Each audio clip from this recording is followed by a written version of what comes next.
आप पढ़ते जब हो ना तो आप मेंस पर्सपेक्टिव से ही पढ़ो। आप जब कोई भी टॉपिक पढ़ते हो तो अपार्ट फ्रॉम ये कि आप उससे कौन-कौन से एमसीक्यूज आ रहे हैं या फिर कैसे एमसीक्यूज बन रहे हैं, आपको ये भी देखना होगा कि मेंस में उससे कैसे क्वेश्चन बन रहे हैं और आपको उनका एक मॉडल आंसर टाइप बना के रखना होगा कि हाँ, अगर ये क्वेश्चन को इस एंगल से पूछा गया तो मैं इसके आंसर्स ऐसे लिखूंगी और अगर डिफरेंट एंगल दिया तो ठीक है, मुझे अप्रोच थोड़ा डिफरेंट हो जाएगा।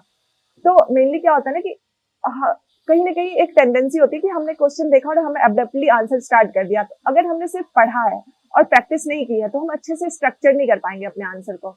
लेकिन अगर हमने प्रैक्टिस की है बहुत अच्छे से, एक सिनॉप्सिस बना के हमने सोचा है कि अगर ये क्वेश्चन आया तो हम इसको ऐसे हैंडल करेंगे, अगर इस डिफरेंट एंगल आ गया तो हम उसको डिफरेंट एंगल से हैंडल करेंगे। तो ये चीजें ना प्रैक्टिस के साथ आती है। आप मेंस के साथ प्लस पॉइंट ये है कि आपका थोड़ा सा एरिया ना नैरो हो जाता है, प्री की तरफ वाइड नहीं रहता है।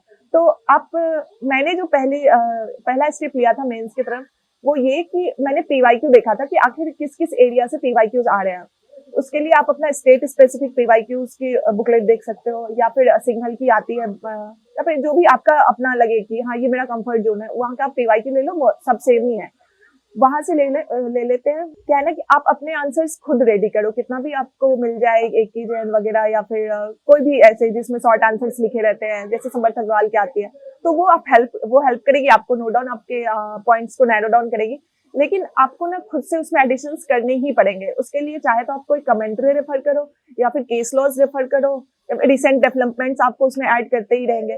तो मैंने अपने नोट्स में ना छोटा सा गैप छोड़ देती थी कि अगर कुछ रिसेंट आया ना तो मैं इसमें ऐड करते चलूंगी।